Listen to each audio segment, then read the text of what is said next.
کائنات کی ساری مخلوق کو اللہ تعالیٰ نے انسان کا خدمت گزار بنایا، اور ہم سب کو انسان بنا کر اس پوری برات کا دولہا اور صدر کائنات بنایا،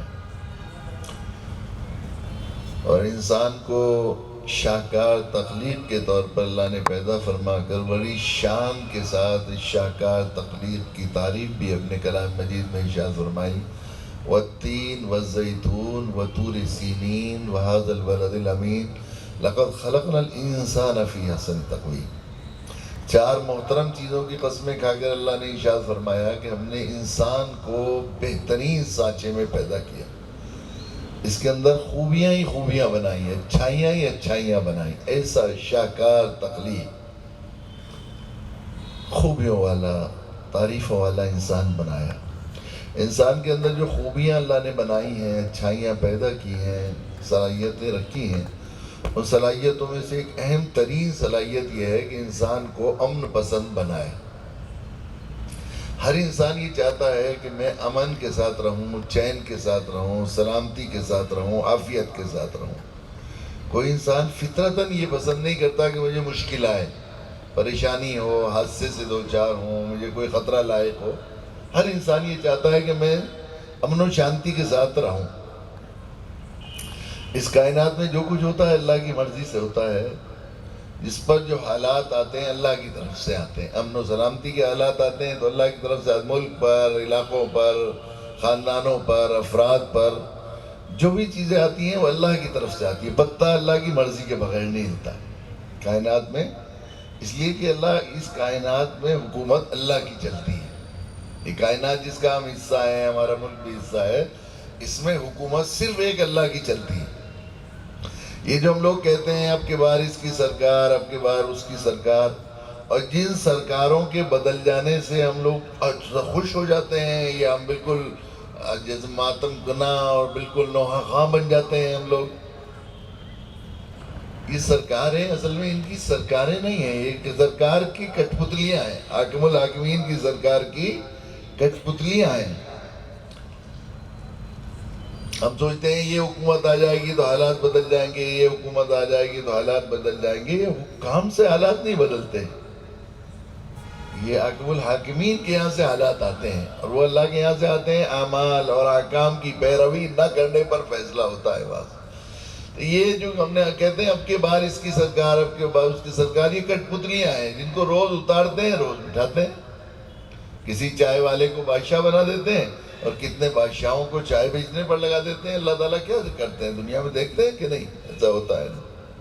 جن حکومتوں، جن لوگوں کو ہم حاکم سمجھ رہے ہیں، جو گڈے ہیں، کٹ پتلے ہیں، پتلیاں ہیں اللہ کی، اگر ان کی سرکار دنیا میں چلتی تو چند ماہ پہلے ہندوستان ٹائمز میں ایک بہت تفصیلی رپورٹ چھپی تھی کہ پچھلے 10 سالوں میں جو لوگ ملکوں کے فرما روا تھے، یا پریزیڈنٹ تھے یا پرائم منسٹر تھے، وہ سی ایم یا ایم پی وغیرہ نہیں تھے، بلکہ اور ان کے آبا و اجداد بھی پرائم منسٹر، پریزیڈنٹ نہیں تھے، یا پچھلے صدیوں میں وہ نہیں تھا ان کا حال کہ وہ بادشاہ تھے یا بادشاہوں کے خاندان سے تعلق رکھتے تھے، بلکہ گزشتہ 10 سالوں میں جو لوگ یا پرائم منسٹر تھے یا پریزیڈنٹ تھے، ان میں 58 پرائم منسٹر اور پریزیڈنٹ جیلوں میں سڑ رہے ہیں۔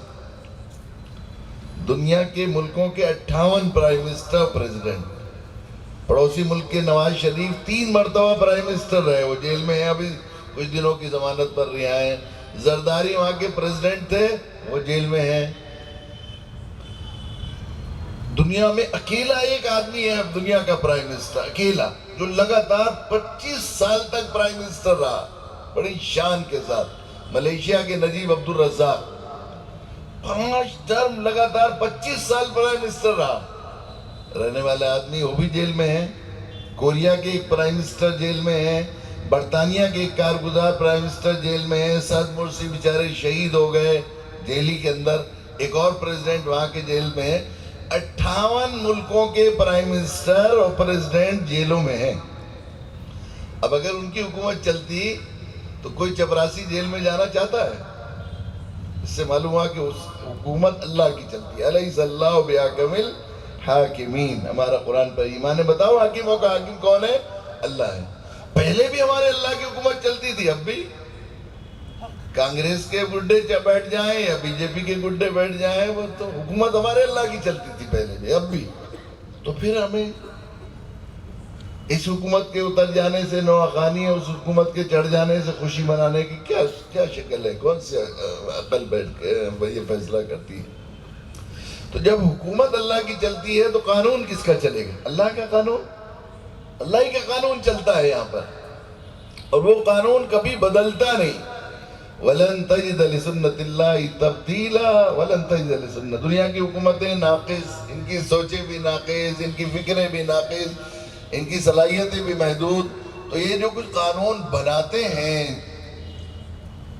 یہ قانون بناتے ہیں، مجازی قانون بناتے ہیں، حقیقی قانون نہیں، مجازی قانون بناتے ہیں، یہ روز بدلتا رہتا ہے۔ یہ پارلیمنٹ اس بات کی علامت ہے کہ اس قانون میں تبدیلی کی ضرورت روز روز پیش آتی رہے گی، لیکن حاکم الحاکمین کا قانون جیسا پہلے دن سے تھا وہی رہے گا، نہ کبھی بدلتا ہے نہ کچھ ہوتا ہے۔ وہ قانون کس کو امن ملتا ہے؟ کون معمول رہے گا؟ امن و سلامتی کے لیے ضابطہ اور قاعدہ کیا ہے؟ اللہ کی دفعات کیا ہے؟ قرآن مجید کی اس آیت شریفہ میں ارشاد فرمایا، بڑے پیار سے ہم لوگوں کو پوری طرح سمجھانے کے لیے اللہ نے ایک سوال قائم کیا ہے خود ہی، ای الفریقین یحق بالامن ان کنتم تعلمون، بتاؤ امن و سلامتی کے حقدار کون ہیں؟ دو فریق ہیں دنیا میں، ایک ہیں اہل حق، ایک ہیں اہل باطل، ایک ہیں سچ والے، ایک ہیں جھوٹ والے، ایک ہیں عدل و انصاف والے، ایک ہیں ظلم والے، بتاؤ کون؟ ای الفریقین احق بالامن ان کنتم تعلمون، اگر بتاؤ تو صحیح امن کا حقدار کون ہے؟ اگر تم جانتے ہو تو ذرا بتاؤ۔ انسان کیا جواب دے سکتا ہے؟ اللہ خود ہی جواب دے رہے ہیں، الذین آمنوا ولم یلبسوا ایمانہم بظلم، وہ لوگ جو ایمان والے ہیں، ایماندار ہیں۔ ایماندار کس کو کہتے ہیں؟ حق ادا کرنے والے کو۔ اور ظالم کس کو کہتے ہیں؟ حق مارنے والے کو۔ ظلم اور ایمان ایک دوسرے کی ضد ہے، جیسا اندھیرا اور روشنی ایک دوسرے کی ضد ہے، اس طرح ظلم اور ایمان بھی ایک دوسرے کی ضد ہے۔ اندھیرا آئے گا تو روشنی جائے گی، روشنی آئے گی تو اندھیرا جائے گا، جتنی زیادہ روشنی ہوگی اتنا اندھیرا ختم ہوگا، اور جتنا اندھیرا آتا چلا جائے گا روشنی ختم ہو جائے گا، جتنا ایمان آتا چلا جائے گا، ایماندار ہوتا چلا جائے گا، اتنا زیادہ ظلم سے دور ہوتا چلا جائے گا، اور جتنا ظلم آتا چلا جائے گا اتنا ایمان رخصت ہوتا چلا جائے گا۔ تو کون ہے امن کے مستحق؟ کون ہے؟ الذین آمنوا، جو ایمان والے، ایماندار ہیں، حق ادا کرنے والے ہیں، وَلَمْ يَلْبِسُوا إِيمَانَهُمْ بِظُلْمٍ، لیکن انہوں نے ایمان میں ظلم کی تلبیس نہیں کی ہے۔ پورے ایمان والے ہیں وہ، ایمان والے بھی ہیں، ظلم بھی کرتے ہیں، اسے کیا چاہیے؟ آدھا تیتر آدھا بٹیر، نہ ادھر کے نہ خدائی ملا نہ وصال سنم، لا الہ الا اولئک ولا الہ اولئک نہیں ہے، اولئک لہم الامن وہم مہتدون، یہی لوگ ہیں جو امن و سلامتی کے حقدار ہیں، اور یہی لوگ ہیں جنہیں اللہ نے راہ سمجھا دی ہے، جنہیں راستہ مل گیا ہے، جنہیں منزل کا پتہ لگ گیا ہے کہ کون سا راستہ صحیح ہے جس سے ہم منزل تک پہنچ سکتے ہیں، اپنی کامیابی کی، نجات کی، جنت کی، اللہ کی رضا کی منزل تک پہنچ سکتے ہیں۔ یہ اللہ نے ضابطہ اور قاعدہ، اپنا قانون طے کیا، اللہ کا قانون ہے، اللہ کے وہ قانون جو کبھی نہیں بدلتے، بزرگوں شروع سے لے کر کبھی نہیں بدلتے۔ اس کا اگر اور خلاصہ میں کہوں کہ اللہ کی طرف سے ضابطہ ہے، قاعدہ ہے، اللہ کا قانون جو کبھی نہیں بدلتا، وہ یہ ہے کہ ظالم کی طرف اللہ کا قہر، امن و سلامتی اس کو ملتی ہے، راحت اس کو ملتی ہے، رحمت اس کو ملتی ہے جس کی طرف اللہ کی رحمت متوجہ ہوتی ہے، اور مشکل پریشانی حادثوں سے وہ دو چار ہوتا ہے جس پر اللہ کا غضب متوجہ ہوتا ہے۔ اور قانون الہی یہ ہے کہ ظالم کی طرف اللہ کا قہر اور مظلوم کی طرف اللہ کی رحمت متوجہ ہوتی ہے۔ اللہ کے یہاں یہ قاعدہ نہیں ہے کہ جو لوگ اپنے آپ کو مسلمان کہتے ہیں اور ایمان والا کہتے ہیں، وہ جتنا بھی ظلم کرتے رہیں، جتنی حق تلفیاں کرتے رہیں، چونکہ وہ اللہ کی طرف والے کہلاتے ہیں، اس لیے اللہ تعالیٰ ان کے اوپر رحمتیں برسائیں گے، ایسا کوئی ضابطہ قاعدہ نہیں۔ اللہ کے ضابطہ اور قاعدہ یہ ہے کہ ظالم کی طرف اللہ کا قہر اور مظلوم کی طرف اللہ کی رحمت متوجہ ہوتی ہے۔ اور اللہ کے یہاں اندھی نگری چوپٹ راجہ بھی نہیں ہے، اللہ کے یہاں سورس اور فورس سے قانون نہیں بدلتا، اللہ کے یہاں اجتہادی غلطی بھی نہیں ہوتی۔ دنیا کی عدالتوں میں یہ ہوتا ہے کہ کہ بہترین وکیل اپنی بات کو اگرچہ وہ حق پر نہیں ہے اس طرح پیش کر دیتا ہے، اور گواہ اپنی چرب زبانی سے ایسی بہترین گواہی دیتے ہیں جھوٹی کہ جج حیرت اس میں آ جاتا ہے چکر میں، اور وہ جو جس کے حق میں فیصلہ نہیں دیا جاتا تو ایسا فیصلہ دے دیتا ہے۔ ایسا بھی نہیں ہوتا اللہ کے، وہ تو عالم الغیب والشہادہ ہے، اندر کی بات جانتے ہیں، ان کے یہاں سے ایسا کچھ بھی نہیں ہوتا ہے۔ اللہ کا قانون ضابطہ یہ ہے، ضابطہ یہ ہے کہ ظالم کی طرف اللہ کا خیر، مظلوم کی طرف اللہ کی رحمت متوجہ ہوتی ہے۔ میرے بزرگوں، فکر کی بات یہ ہے، اور ہماری توجہ بالکل اس پر مرتکز کرنے کی اس کی ضرورت یہ اس طرف ہے کہ دنیا کے حالات اور قانون کا نفاذ یہ بتا رہا ہے کہ قہر ہماری طرف متوجہ ہے اور رحم ان کے دوسرے لوگوں کی طرف متوجہ ہے، ہمارے برادران وطن، ہمارے مدعو بھائیوں کی طرف متوجہ ہے۔ اتنے دن پہلے اقبال رونا رو کر گئے تھے، برق گرتی ہے تو بیچارے مسلمانوں پر۔ آج 20 سے 22 مسلمان کو اس بات کا احساس ہے کہ برق گرتی ہے تو بیچارے مسلمانوں پر۔ اجتماعی ہلاکتیں اور اموات اجماع ہے امت کا، یہ اللہ کا عتاب ہوتے ہیں، عذاب ہوتے ہیں، پکڑ ہوتی ہے۔ تو کہیں بھی اجتماعی ہلاکتیں ہوتی ہیں، کس کی لاشیں ہیں چاروں طرف؟ ایمان والوں کی، مسلمانوں کی۔ تو قانون کا نفاذ یہ بتا رہا ہے کہ ظلم ہم نے کیا ہے، وہ مظلوم ہے۔ بظاہر ہمیں لگتا ہے اور ہم یہ سوچتے ہیں، ہم کہتے یہ ہیں اور سمجھتے ہیں کہ ہم مظلوم ہیں، وہ ظالم ہیں، یہ عام طور پر یہی سمجھا جاتا ہے اور اسی طرح کہا جاتا ہے۔ آئیے جب قانون کا نفاذ یہ بتا، اللہ کے یہاں سے ناانصافی نہیں، وَمَا رَبُّكَ بِظَلَّامٍ لِّلْعَبِيدِ، اللہ کی طرف سے ظلم بھی نہیں ہوتا، ناانصافی بھی نہیں ہوتی، اندھی نگری چوپٹ راجہ بھی نہیں ہے، فورس سے فیصلے نہیں بدلے جاتے، اور وہاں سے اجتہادی غلطی بھی نہیں ہوتی۔ قانون کا نفاذ ہو رہا ہے کہ خیر ہماری طرف متوجہ ہے اور رحمت ان کی طرف متوجہ ہے۔ اس سے بات ثابت ہو رہی ہے کہ ظلم ہم نے کیا۔ اب یہ ظلم ہمیں سمجھ میں نہیں آ رہا ہے، تاکہ ہم توبہ کریں۔ اس کا علاج اور حل یہ ہے، پہلے مرض کی تشخیص۔ کوئی بیماری ہے، اس کے علاج کے لیے طریقہ علاج یہ ہے، پہلے مرض کی تشخیص ضروری ہے۔ مرض آیا کہاں سے ہے، بیماری ہے کیا؟ جب یہ بیماری پتہ لگ جائے گی کہ بیماری ہے کیا، مرض کیا ہے، جراثیم کس بیماری کے ہیں، تب آپ اس کے دوا اور علاج کر سکتے ہیں، اس سے پہلے علاج ممکن نہیں۔ تو مرض کی تشخیص پہلے ضروری ہے کہ ظلم ہم کر کہاں سے رہے، کون سا ظلم ہو رہا ہے جس کی سزا اور پاداش میں ہمارے ساتھ یہ معاملہ در معاملہ، مشکلیں در مشکلیں، پریشانیاں در پریشانیاں آ رہی ہیں، کس کی وجہ سے آ رہی ہیں؟ آئیے تھوڑا سا محاسبہ کریں۔ ہمارے ذہنوں میں یہ ہے کہ ہم مظلوم ہیں اور وہ ظالم ہے۔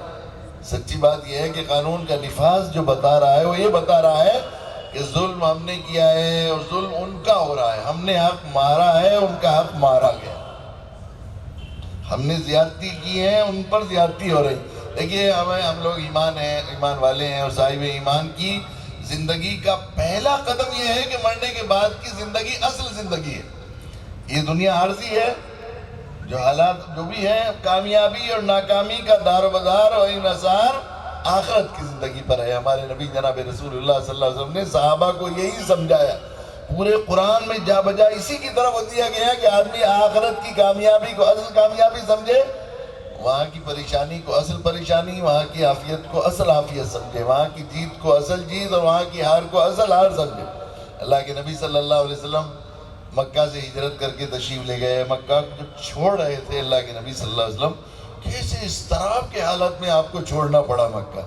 مڑ مڑ کر دیکھتے جاتے ہیں اور زار و قطار روتے جاتے ہیں، مکہ مجھے تجھ سے کتنی محبت ہے، مگر تجھ میں رہنے والے مجھے رہنے نہیں دیتے۔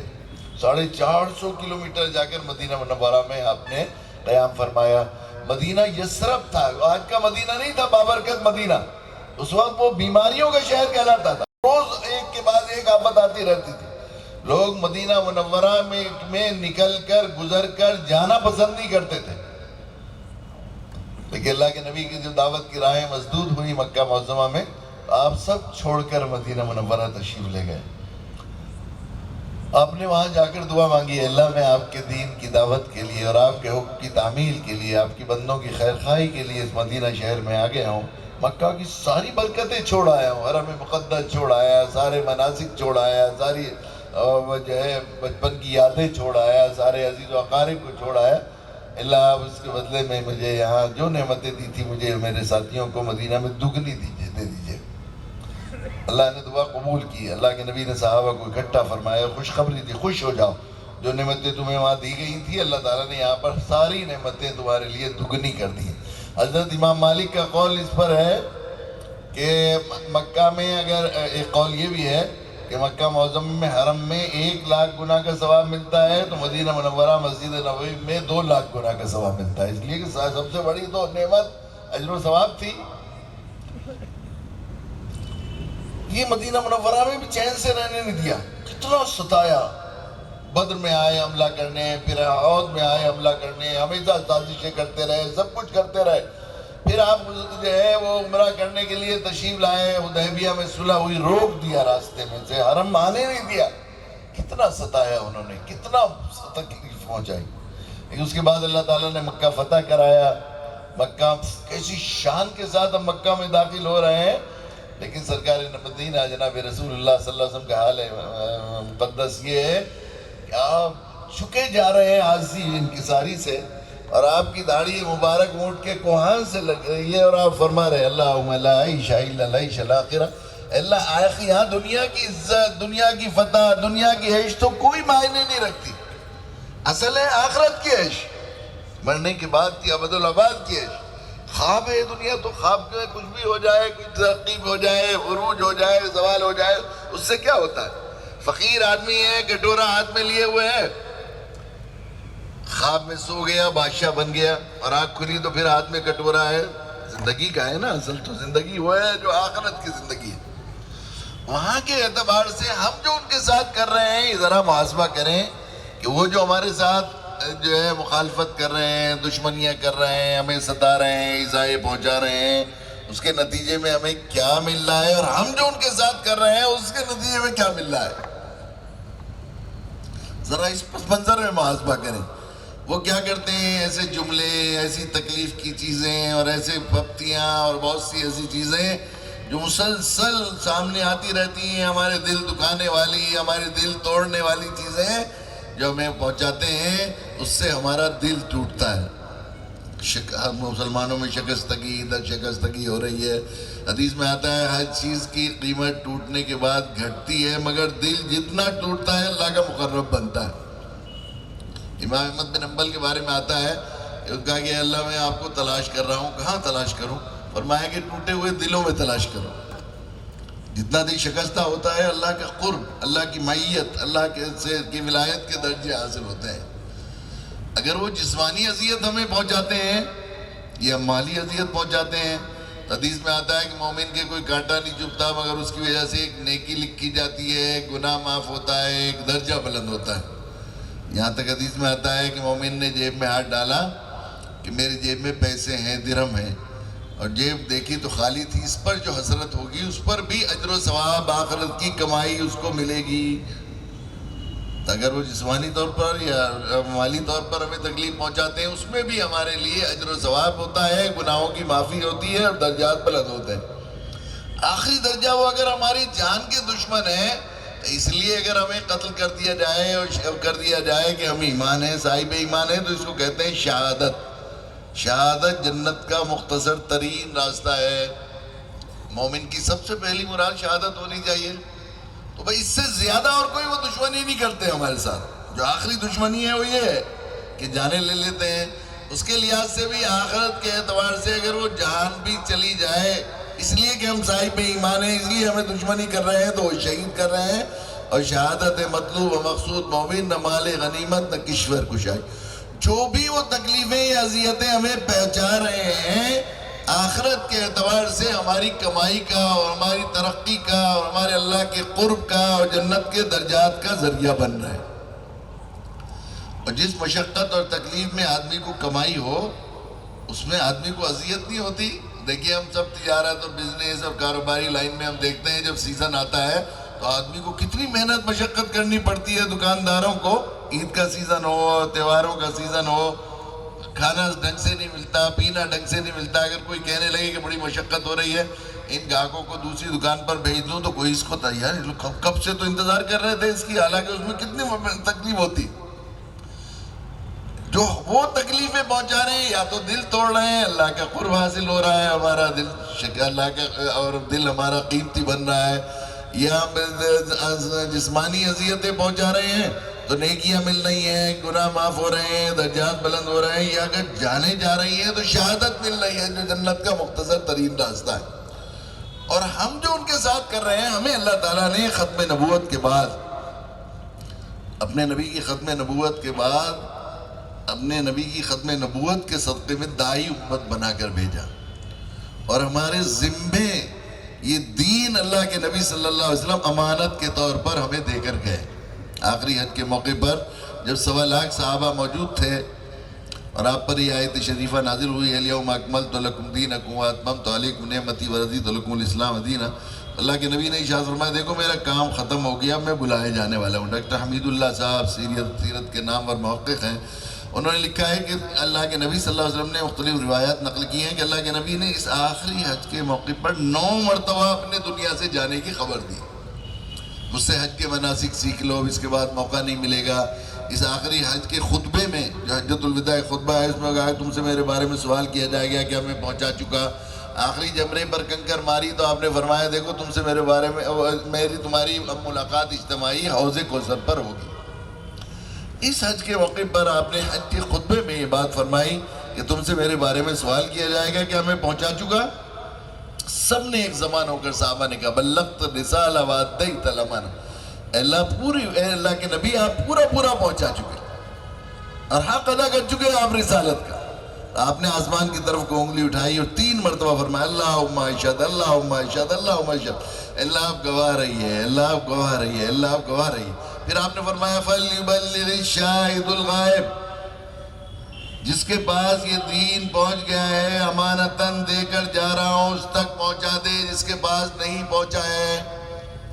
یہ دین امانتاً ہمیں دیا گیا تھا، اور اس امانت کو دنیا انسانیت تک پہنچانے اور دنیا انسانیت تک وہ نبوت کا پیغام پہنچا کر ان کو دوزخ سے بچانے کی ذمہ داری اور اس کی فکر کو ہمارے فرض منصبی قرار دے کر ہمیں خیر امت کا لقب دیا۔ بڑی شان کے ساتھ اللہ نے ارشاد فرمایا کنتم خیر امت اخرجت للناس، تم بہترین امت، تم سب سے اچھے ہو، خیر امت۔ جب آیت کو پڑھتا ہوں تو مجھے ایسا لگتا ہے جیسے کوئی ماں باپ اپنے بچوں کا تذکرہ کرتے ہیں، بہت سے بچے ہوتے ہیں لیکن کوئی خاص بیٹا بیٹی اپنی سعادت مندی اور خدمت گزاری میں ماں باپ کے منہ چڑھی ہوتی ہے تو کہتے ہیں کہ تم سب، یوں تو میرے گننے کو تو 5 بیٹے ہیں 4 بیٹیاں ہیں، اس طرح کہتے ہیں، مگر میرے تجمل حسین، مولوی تجمل حسین کے کیا کہنے۔ والدہ کہتی ہوں گی اس نے میرا کتنا نام اونچا کیا ہے دین کی خدمت کر کے اور کتنا کیا ہے، ایسے کہتے ہیں۔ فرماتے ہیں تمہارے کیا کہنے، کنتم خیر امہ۔ حضرت عمر رضی اللہ عنہ فرمایا کرتے تھے، یہ نہیں فرمایا انتم خیر امہ، تم بھی اچھے ہو، اردو میں اگر کہا جائے تم بھی اچھے ہو یہ بھی اچھے، کنتم خیر امہ، تم ہی سب سے بہتر ہو، اخرجت للناس، تمہیں نکالا ہی ہے، تمہیں عدم سے وجود بخشا، تمہیں کفر و شرک سے نکالا، اخرجت للناس، انسانوں کی بھلائی اور نفع رسانی اور ان کی خیر خواہی کے لیے تمہیں برپا کیا گیا ہے، وجود بخشا کیا گیا ہے، تمہیں مبعوث کیا گیا ہے۔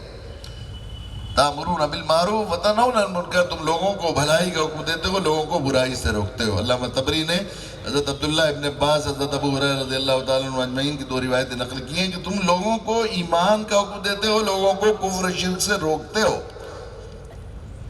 حضرت عبداللہ ابن عباس کا قول لکھا ہے محدثین نے، تفسیر ابن عباس میں ملتا ہے کہ تم ایمان والوں کو ان کی ماں کے پیٹوں سے دعوت کے لیے نکالا گیا ہے۔ حضرت عمر رضی اللہ عنہ کا ایک قول حدیثی کتاب میں ملتا ہے کہ تمہاری سرداری دعوت کی شرط کے ساتھ مشروط کی گئی ہے۔ اب سرداری چاہتے ہو تو دعوت شرط پوری کرو۔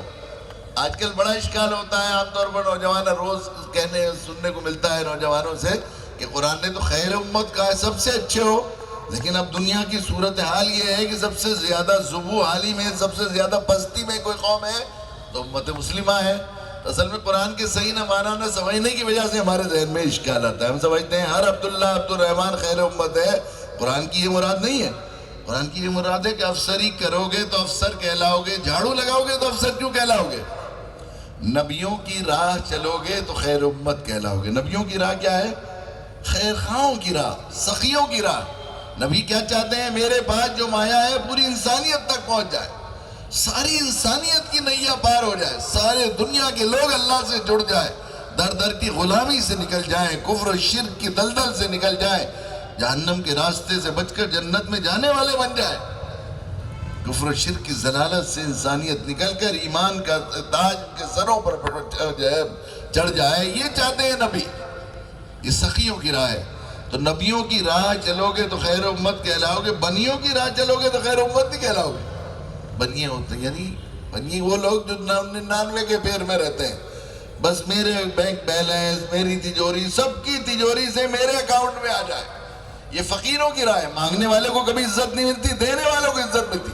اس کے لیے ہمیں بھیجا گیا ہے، اس کے لیے برپا کیا گیا ہے.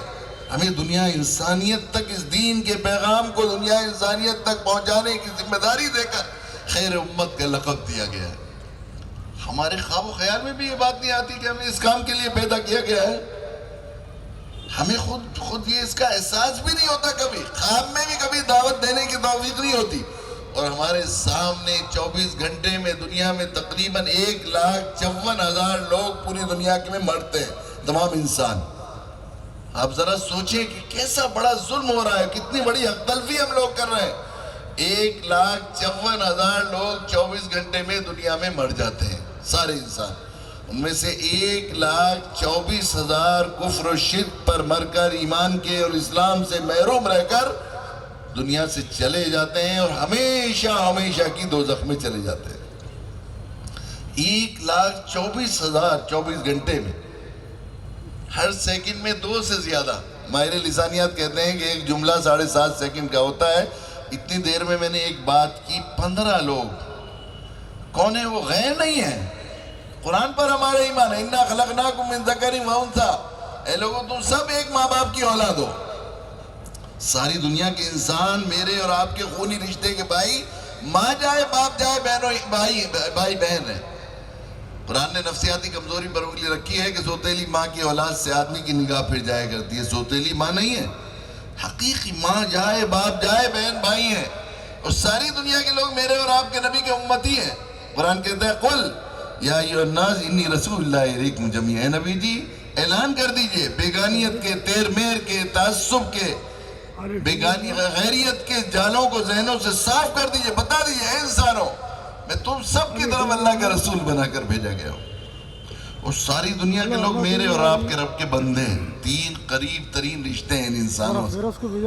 ہر سیکنڈ میں 2 سے زیادہ دوزخ میں جا رہے ہیں. اور میں سے کسی کے خواب میں بھی کسی مسلمان نے دعوت نہیں دی، نہ انہیں بتایا ہے کہ ایمان کے بغیر نجات نہیں. آپ ذرا تصور کی، ماہر سماجیات کہتے ہیں کہ 24 گھنٹے میں جو ہے پچھلے 10 سالوں میں ایک گاؤں کی آبادی سماج سائنس کے لوگوں نے مانی ہے 2000. 1,24,000 کے کتنے گاؤں گئے؟ 62 گاؤں روزانہ دوزخ میں جا رہے ہیں. 62 گاؤں، 62 لوگ نہیں، 62 گاؤں روزانہ دوزخ میں جا رہے ہیں. اور ہماری ذمہ داری، ہم گویا فائر بریگیڈ کے لوگ ہیں. ہمیں انہیں دوزخ سے بچانے کی فکر، ہوشیار کرنے، باخبر کرنے، ان کی خوشامد کرنے، اپنی نبی کی اتباع میں راتوں کو ان کے لیے رونے اور دنوں کی ان کی خوشامد کرنے کے لیے بھیجا اور برپا کیا گیا تھا. اس کے لیے ہمیں خیر امت کا لقب دیا گیا تھا. اگر ہم نے اپنی نبی کی اتباع میں، ایک روایت ہے کہ آپ ایک کافر کے پاس 70 بار تشریف لے گئے. ایک اور روایت پڑھی تھی میں نے کچھ دن پہلے کہ آپ 84 بار ایک کافر کے پاس، مکی قریشی کے پاس تشریف لے گئے. ایک اور کے پاس 93 بار تشریف لے گئے. بعض روایتیں یہاں تک آتی ہیں، حضرت پیر ذوالفقار صاحب نے ایک روایت نقل کی ہے، ان کی کسی خادم نے اس پر تخریج بھی کی ہے کہ دنیا کے بدترین فرعون انسانیت و اسلام دشمن کافر ابو جہل کے پاس سید الاولین والآخرین 3000 بار سے زیادہ ایمان کی دعوت کے لیے تشریف لے گئے. 3000 کو چھوڑ دیجئے، 84 کو چھوڑ دیجئے، 93 کو چھوڑ دیجئے، 70 کو چھوڑ دیجئے. اگر ایک دفعہ بھی ہم نے کہہ دیا ہوتا میرے بھائی اسلام کے بغیر نجات نہیں، کلمہ پڑھ لو، ایمان لے آؤ.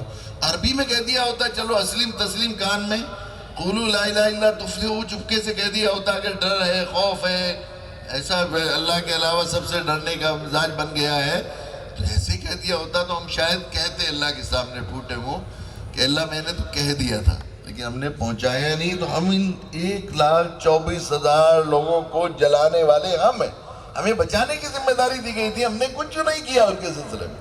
آپ ذرا سوچیں، ابھی چند دن پہلے ہمارے پڑوسی ملک میں ایک ٹرین میں آگ لگ گئی، رائے اجتماع میں جا رہے تھے لوگ، اللہ کے راہ میں جا رہے تھے، دین کے کام کے لیے جا رہے تھے، تو پہلی خبر آئی کہ 62 لوگ اس میں شہید ہو گئے جل کر، 62 لوگ۔ پوری دنیا میں ہاہاکار مچ گئی، پوری دنیا میں ہاہاکار مچ گئی۔ ہمارے ملک کی اب سرکار نے بھی اس پر تعزیت کی، ان حالات میں بھی، کہنے میں ملک میں لگی تھی آگ، لیکن انسانیت کی اس میں یہاں کے حاکم وزراء نے تعزیت کی۔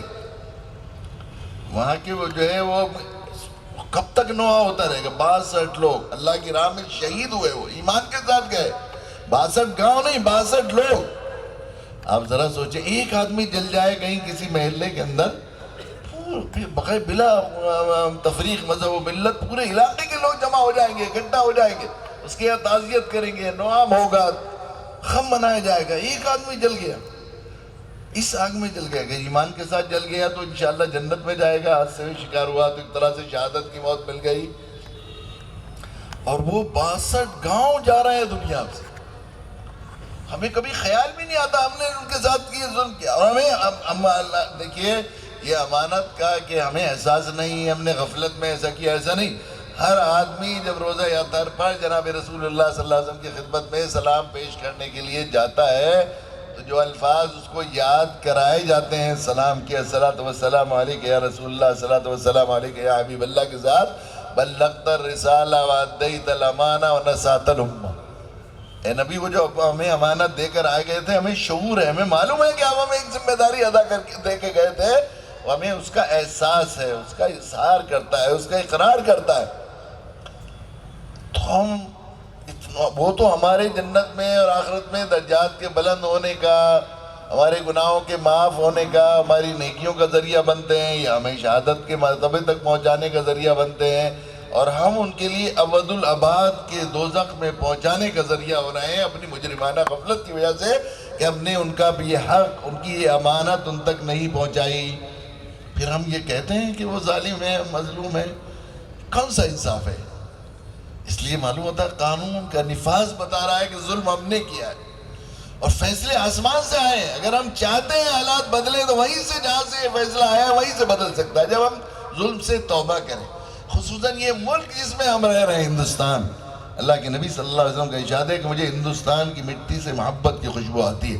بہت زمانے پہلے علامہ اقبال نے بھی اس حدیث پاک کو اپنے ایک شعر میں جو ہے وہ ذکر کیا ہے، میرے عرب کو آئی ٹھنڈی ہوا جہاں سے، میرا وطن وہی ہے، میرا وطن وہی ہے۔ بعض علماء نے اس حدیث کو موضوعات میں نقل کیا ہے کہ موضوع حدیث ہے، مگر ابھی ایک عرب عالم نے مضمون لکھا ہے، وہ کئی کاپیاں مختلف جگہ سے میرے پاس آئیں، تو انہوں نے اس کے بہت سی اسناد ذکر کی ہیں، اور بہت تفصیلی مضمون لکھا ہے، تقریباً 12-13 صفحوں کا، جس میں اس کے جو اسناد ہیں اور اس پر بحث کی ہے۔ اس سے معلوم ہوتا ہے کہ بے اصل حدیث نہیں ہے، حدیث پاک ہے، اور مشرق سے مجھے ہندوستان میں محبت کی خوشبو آ رہی ہے، وہ دوسری ایک روایت وہ بھی ہے، تو یہ ملک ہمارا ہندوستان وہاں سے مشرق میں بھی ہے۔ یقیناً ہم لوگ جائیں اگر میدان دعوت میں، قریب ہو کر دیکھیں تو ہمیں اندازہ ہو، دنیا کے ملکوں کا سفر کریں اور آپ کو اندازہ، آپ جائیں دنیا کے ملکوں میں اور تھوڑا سا نفسیات اور سائیکلوجی پڑھنے کا آپ کو ذوق ہو، تو آپ کو اندازہ ہوگا کہ یقیناً جتنی محبت بھرے ملک لوگ ہمارے ہندوستانی کے، خصوصاً یہ برادران وطن ہندو بھائی، پوری دنیا میں اتنے محبت بھرے لوگ نہیں۔ اور یہ میدان قریب جا کر جب ان کا حق دینے کے لیے ان کے پاس بیٹھتے ہیں اور ان سے محبت کا اظہار کرتے ہیں اور خیرخواہی کے جذبے کے ساتھ ان سے اپنا بھائی سمجھ کر بات کرنے کی کوشش کرتے ہیں، تب اندازہ ہوتا ہے۔ ہمارے ایک عزیز ہیں، بڑے اچھے شاعر ہیں، ان سے کسی قلفی والے نے درخواست کی کہ بھائی جان آپ ایک ریڑھی پر لکھنے کے لیے ایک شعر مجھے بتا دیجئے، تو انہوں نے فی البدیہہ ایک شعر کہا، قریب آؤ تو شاید سمجھ سکو مجھ کو، قریب آؤ تو شاید سمجھ سکو مجھ کو، یہ فاصلے تو غلط فہمیاں بڑھاتے ہیں۔ قریب آئیں تو اندازہ ہوتا ہے میرے بزرگوں۔ دیکھیے اللہ کا قانون یہ ہے، یہ بہت بڑی نعمت ہے کہ اللہ تعالیٰ، میرے حضرت والا فرمایا کرتے تھے، ہم بڑے خوش قسمت ہیں کہ ایک ایسی قوم کے لیے ہمیں داعی بنا کر بھیجا گیا ہے جو اپنے خیر خواہوں اور ہمدردوں کی دیوتا بنا کر پوجا کرتی ہے۔ یہ اپنی خیرخواہ ہمدردوں کی اتنی قدردان اور ان کے جذبہ احسان مندی میں اتنا غلو پایا جاتا ہے کہ جس نے ذرا سی ہمدردی اور خیرخواہی اس قوم کے ساتھ کی، یہ سر ٹیک دیتی ہے، ماتھا ٹیک دیتی ہے اس کے ساتھ۔ ایسی محبت بھری قوم ہے۔ اس محبت بھری قوم کو ہم نے غیر بنا دیا، غیر کہنے لگے، ان کا حق ادا نہیں کیا ہم نے۔ میرے بزرگوں، یہ بہت بڑا انعام ہے اللہ کا کہ ہمیں اس ملک میں پیدا کیا۔ یہ ملک یقین اللہ کا قانون ہے، لئن شکرتم، اور قانون میں جو اللہ کا قانون نہیں بدلتا، ان میں قانون میں یہ بھی ہے، لئن شکرتم لازیدنکم ولئن کفرتم ان عذاب لشدید۔ شکر گزاری کرو گے تو اللہ نعمت کو بڑھائیں گے، ناشکری کرو گے تو اللہ کی پکڑ بڑی سخت ہے۔ اور اللہ نے حکم دیا وَأَمَّا بِنِعْمَةِ رَبِّكَ فَحَدِّثْ، جو نعمتیں اللہ چاہتے ہیں اس کا اظہار ہو، اس کا اقرار بھی ہو، اس کا اظہار بھی ہو، اپنے قول و قرار سے، اپنے عمل سے، ہر چیز سے اظہار کیا جائے، اور ان لوگوں کا بھی شکر کیا جائے، ان کے سامنے بھی اس کا اعتراف کیا جائے۔ یقیناً یہ ملک اس میں اللہ تعالیٰ نے ہمیں پیدا کیا ہے، اور اس ملک کی تقدیر یہاں پیدا کر کے ہماری اس مٹی کے ساتھ وابستگی کی ہے۔ یہ ملک بہت بڑا انعام ہے ہمارے لیے۔ یہ ملک ہر طرح سے نعمتیں ہی نعمتیں ہیں یہاں پر، اور بلا شبہ یہ بات صحیح ہے میرے بزرگوں۔ ہمیں لگتا ہے کہ ایسے حالات ہیں، ایسے حالات ہیں، ایسے حالات ہیں، نوحہ کیے جائیں تو دوسری بات ہے۔ سچی بات یہ ہے، بہت ذمہ داری کے ساتھ یہ بات کہہ رہا ہوں، اللہ تعالیٰ ان کو جزائے خیر دے، ان بزرگوں کو، ان کی بالغ نظری کو، کہ تقسیم ملک کے وقت جب انگریزوں نے ڈیوائیڈ اینڈ رول کی پالیسی کر کے اور ملک کو بانٹ دیا، اور یہاں ان اس ملک کو ہمیشہ جو ہے وہ ترقی کی راہ میں رکاوٹ بنانے کے لیے ایسی چیزیں یہاں پر چھوڑ دی، جھگڑے کے آثار، جس کی وجہ سے ملک کے لوگ آپس کے جھگڑے، اور یہ دونوں ملک آپس میں اسی میں پھنسے رہے ہیں۔ اس وقت ان بزرگوں کی بالغ نظری کو سلام کرنے کو دل چاہتا ہے، اور روئے سے ان کے لیے دعائیں نکلتی ہیں کہ وہ بالکل دیوار بن گئے۔ حضرت شیخ الحدیث صاحب، حضرت رائے پوری، حضرت مدنی، حضرت مولانا ابوالکلام آزاد، وہ دیوار بن کر، دیوار چین بن کر ہمیں یہاں سے روکا، اور کہا موت ہو زندگی ہو، اللہ تعالیٰ نے اس مٹی کے ساتھ ہماری قسمتیں وابستہ رکھی ہیں، مرنا ہے تو ہمیں یہیں، جینا ہے تو ہمیں یہیں رہے۔ اور پھر اس وقت ملک تقسیم ہو گیا تھا، مسلمان اپنا ایک ملک لے لیا تھا، لیکن ان کی ہوشمندی کی بات ہے کہ انہوں نے قانون ساز لوگوں کے ساتھ مل کر اس ملک کے قانون کو، اس کی ملک کی خیر کے لیے، اس کی بھلائی کے لیے سیکولر قانون بنوایا، جہاں پر ایک کوڑی مسلمان کو بھی وہی حق شہریت حاصل ہے جو پریزیڈنٹ آف انڈیا اور پرائم منسٹر آف انڈیا کو حاصل ہے۔ میرے بزرگوں، یہ ملک بہت بڑی نعمت ہے۔ میں بہت ذمہ داری کے ساتھ یوں جو ہے اللہ کی نعمتوں کا اظہار کرنا چاہیے، اعتراف کرنا چاہیے۔ میں کہہ رہا ہوں کہ ابھی اس زمانے میں بھی، موجودہ دور میں بھی، یہ جو ڈارک ایج کہلاتا ہے، بدقسمتی کی بات ہے کہ ایسے ہاتھوں میں حکومت آ گئی ہے جو بالکل جو ہے وہ ذہنی اعتبار سے انگریزوں کی غلامی سے متاثر ہیں۔ غلامی کا اصل میں ایک بڑا المیہ ہے جو موجودہ جھوٹا راشٹرواد کے نام سے ڈیوائیڈ اینڈ رول اور تقسیم کر کے، مذہب کے نام پر اور دوسرے جو ہے قوموں کے نام پر اور ذات برادری کے نام پر بانٹ کر جو یہ حکومتیں کرنے کا مزاج بن گیا ہے ہمارے ملک کی سیاسی پارٹیوں کا۔ یہ ملک کے ساتھ اور راشٹرواد کے نام پر، جھوٹے راشٹرواد کے نام پر آخری درجے کی ملک دشمنی جو ہے وہ کی جا رہی ہے۔ یہ اصل میں ذہنی غلامی کے اثرات ہیں۔ اصل میں غلامی کا ایک بہت بڑی نحوست یہ ہوتی ہے کہ مغلوب قوم اور محکوم قوم کی غلام قوم کی ذہنیت بھی غلام بن جاتی ہے۔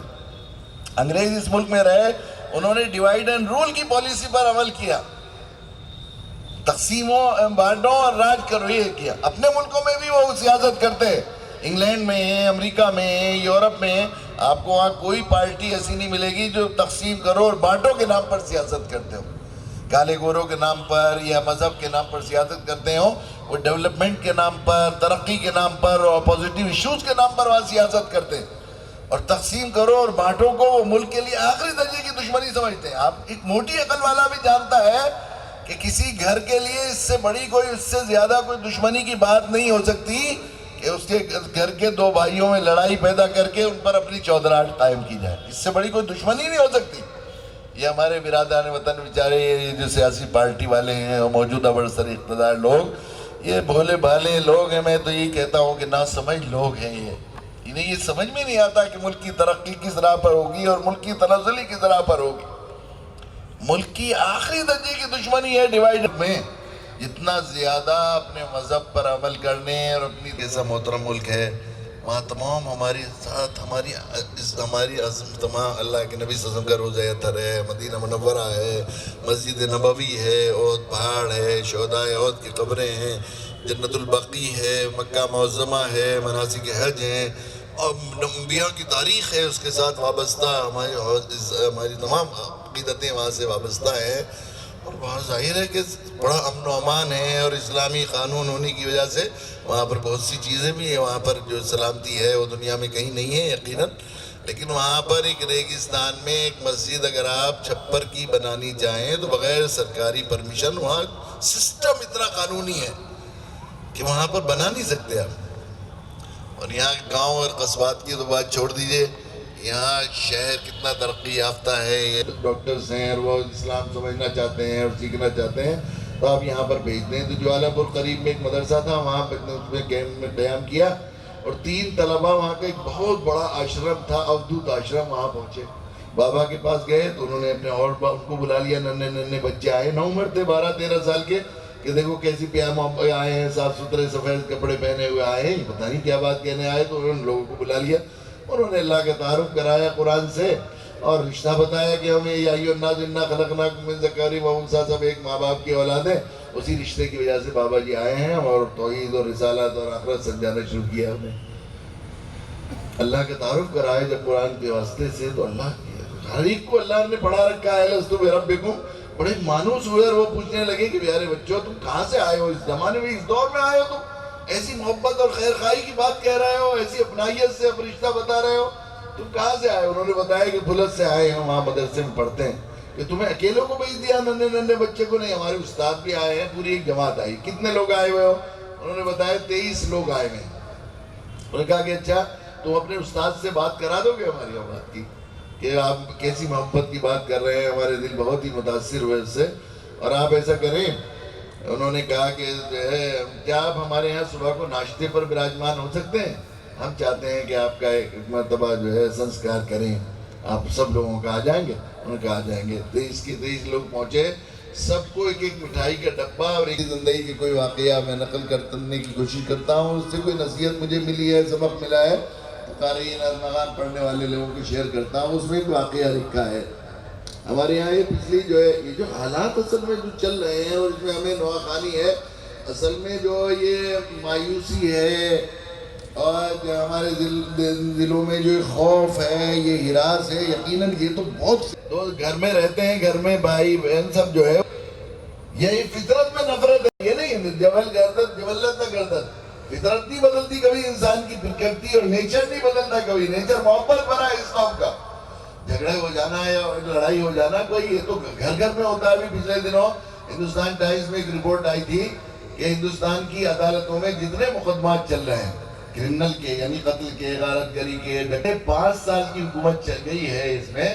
آپ ذرا غور کریے تو پچھلے 5 سالوں میں صرف 2 رائٹ فساد ہوئے ہیں. کے طریقے تعمیر کا فن، کیسی کیسی چیزیں مسلمانوں نے اس ملک میں دی، اس ملک کو اپنا سمجھا، اس کو سجایا، بنایا، بڑھایا، اور اس کو دنیا میں اس کو عزت دی. ادھر لیکن یہ پچھلی جو حکومتیں رہی ہیں، یہ جو ہم لوگ کسی اور کے گھر کا چراغ بند کر دیا جائے، اس لیے میں نے ان قاتلوں کو معاف کر دیا. کوئی لوگ میرے بچے کا بدلہ لینے کی کوشش نہ کریں. یہ انٹرویو گودی اور مودی میڈیا نے ہفتوں تک دکھایا سارے ٹی وی چینلوں پر. میں نے پہلی مرتبہ ہندوستان ٹائمز میں زندگی میں کب سے اخبار دیکھتا آ رہا ہوں اور پڑھتا آ رہا ہوں، قد آدم فوٹو دیکھا امام صاحب کا پہلے صفحے پر، اور ہیڈنگ میں انٹرویو تھا.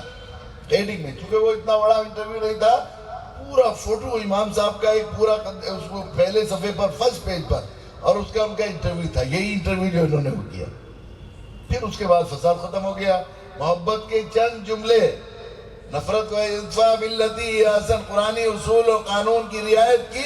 ولا تستوی الحسنۃ ولا السیئۃ ادفع باللتی ہی احسن فاذا الذی بینک وبینہ عداوۃ کانہ ولی حمیم. برائی بلائی برابر نہیں ہو سکتی. برائی سے نہیں دھلے گی. ناپاکی ناپاکی سے ختم نہیں ہوگی. اندھیرے اندھیرے سے نہیں جائیں گے. اندھیرے روشنی سے جاتے ہیں. ناپاکی پاکی سے صاف ہوگی. برائی بھلائی سے جائے گی. جب تم سے برائی کی جائے، تم سے نفرت کی جائے، ظلم کیا جائے، زیادتی کی جائے، تمہیں شرک. ہندوستان کی مٹی سے محبت کی خوشبو آتی ہے۔ ایسے محبت بھرے لوگ ہیں یہ، ان محبت بھرے لوگوں کو ہم نے غیر بنا دیا، ان تک ان کا پیغام پہنچائے ہیں ہم جو ہے لگ کر پھوٹ پھوٹ کر رونے لگے آپ۔ اور آپ نے فرمایا کوئی ہے نہیں جو میرے چچا کو روئے۔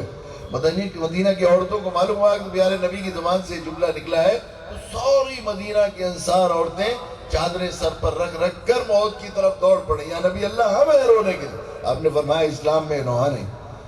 ایسے حال میں آپ سر اقدس پھٹ گیا، آپ کا دندان مبارک شہید ہو گیا، لوگ آئے یا نبی اللہ آپ اللہ کے رسول ہیں، ان کے لیے بد دعا کر دیجئے، انہوں نے آپ کے ساتھ کتنی زیادتی کی، کتنا ظلم کیا، مکہ کتنا ستاتے رہے، کون سی تکلیف آپ کو نہیں پہنچائی، اور پھر یہاں تک اس طرح ظلم کر رہے ہیں، آپ ان کے لیے بد دعا کیجئے۔ آپ نے فرمایا انی لبعث لعانا ولکن بعثت داعیا ورحمتا، میں لعنت بھیجنے والا نہیں بنا کر بھیجا گیا ہوں، میں داعی اور رحمت بنا کر بھیجا گیا ہوں۔ اور آپ کی رحمت بری ذات کو یہ خیال آیا کہ جو قوم اپنے نبی کا خون زمین پر بہاتی ہے اس پر اللہ کا عذاب آ جاتا ہے۔ ایک سکتے کے بغیر محدثین نے آپ کا عمل نقل کیا ہے کہ آپ نے آسمان کی طرف کو ہاتھ اٹھائے اور آپ اس طرف کے ساتھ دعائیں مانگ رہے تھے، اور آپ کی بغلیں مبارک دکھ رہی تھی اور آپ دعا مانگ رہے تھے اللہم اہد قومی فإنہم لا یعلمون۔ اللہ مجھ سے آپ کو محبت ہے، یہ میری قوم کے لوگ ہیں، ان ظالموں کو ہدایت دے دی ہے، ان کافروں کو ہدایت دے دی ہے، ان غیروں کو ہدایت دی نہیں فرمایا اللہم اہد قومی، میری قوم کے لوگ ہیں، ان کو فإنہم لا یعلمون۔ اللہ آپ کو ناراض مت ہوئیے، یہ آپ کا نبی سمجھ کر مجھے نہیں ستا رہے، میں ان کو سمجھا نہیں سکا، ان کی سمجھ میں یہ انجانے میں ایسا کر رہا ہے، یہ غفلت میں ایسا کر رہے ہیں، ان کو معلوم نہیں ہے۔ اس نبی کے امتی ہیں میرے بزرگوں، اس نبی کے امتی ہیں، ہمیں اس ملک میں بھیجا گیا ہے اس ملک کے لوگوں تک دین کی دعوت پہنچانے کے لیے، ان تک ان کی خیر خواہی کے لیے ہمیں بھیجا۔ شعر ہے کہ بچہ کاسا الٹا کر کے تخت بنا کر بیٹھ گیا، فقیر کا بچہ تھا، سوچا کب تک ذلیل ہوتا ہے، بادشاہ کا بچہ بھی مانگنے لگے ذلیل ہو جاتا ہے۔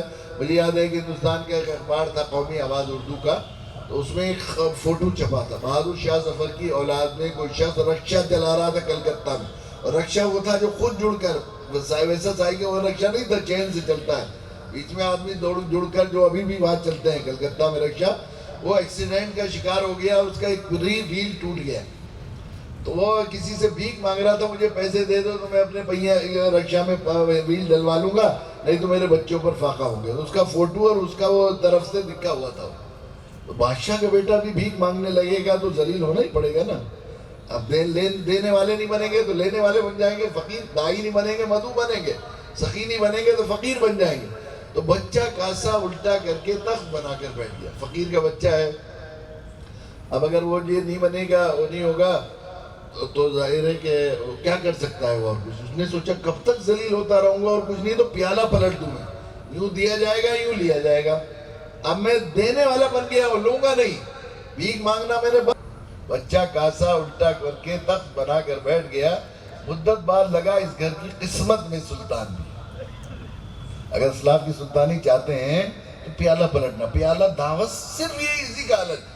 میرے بزرگ کی شکر ہے 29 کار سیوک بابری مسجد کو لیڈ کرنے والے، اللہ کی شکر ہے مسجد بنانے والے بنے ہیں اور بنا رہے ہیں، اور وہ جو ہے اللہ کے دین کی دعوت دے رہے ہیں۔ آپ نے سنا ہوگا یہی اسی عدالت میں ڈاکٹر مشرا جو سائرہ بانو کیس میں 3 طلاق کے کیس میں سائرہ بانو کی طرف سے وکیل تھی، مین وکیل وہی تھی، بعد میں تنظیموں نے وکیل کھڑے کیے تھے، اور جو ہے بھائی بھی ایک وہ جو ہے کسی ڈاکٹر ڈومٹ کورٹ میں وکیل ہے، وہ اسی زمانے میں وہ جو اس کیس کو پڑھتے پڑھتے اسلامی قانون کو پڑھا انہیں، ان کے پرنسپل نے کافی دنوں سے ایک شکیل شمسی صاحب ہیں، وہ مجھے پتہ کر پاتا ہے جو اپنے کلائنٹ سے پہلے مخالف کلائنٹ کا کیس تیار کرتا ہے اور پھر ان کے دلائل کا رد تیار کرتا ہے، اس کے لیے مزاج تھا۔ جب وہ سائرہ بانو کی کیس کی وکیل ہوئی تو انہوں نے پرسنل لا پڑھنا، اور 3 طلاق کس طرح ہے اس کو بتایا جاتا ہے، اور وہ بیچاری اللہ نے ان کو ہدایت دی، بعد میں وہ ہادیہ کی طرف سے کیس لڑی سپریم کورٹ میں، اور ایسی بہترین وکالت کی انہوں نے کہ وہ ہائی کورٹ کا ہارے ہوئے کیس سپریم کورٹ میں کیسی طریقے سے جیتے ہوئے، ان تک بات پہنچائی جائے محبت سے، تو وہی لوگ جو مخالف فیصلہ دینے والے یہ لوگ ہیں، وہ لوگ مسجدوں کو آباد کرنے والے ہیں۔ ہم جب چاہیں اس کی اصلاح کر سکتے ہیں، تو پھر مایوسی کی کیا وجہ ہے؟ یہ ملک محبت بھرے لوگوں کا ملک ہے اور یہاں ہمیں اس کی قدر کرنی چاہیے.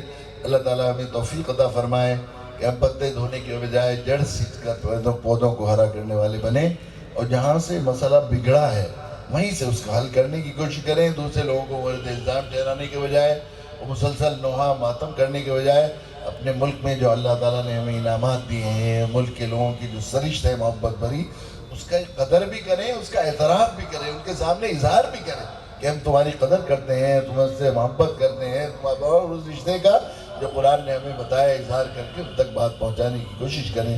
اللہ تعالیٰ مجھے آپ کو اس کی توفیق نصیب فرمائے. وآخر دعوانا الحمدللہ رب العالمین. ویڈیو کے نیچے سبسکرائب کے بٹن پہ کلک کریں, بیل کے آئیکن پہ کلک کیجئے تاکہ ہر نئی ویڈیو کی نوٹیفیکیشن آپ کو مل جائے.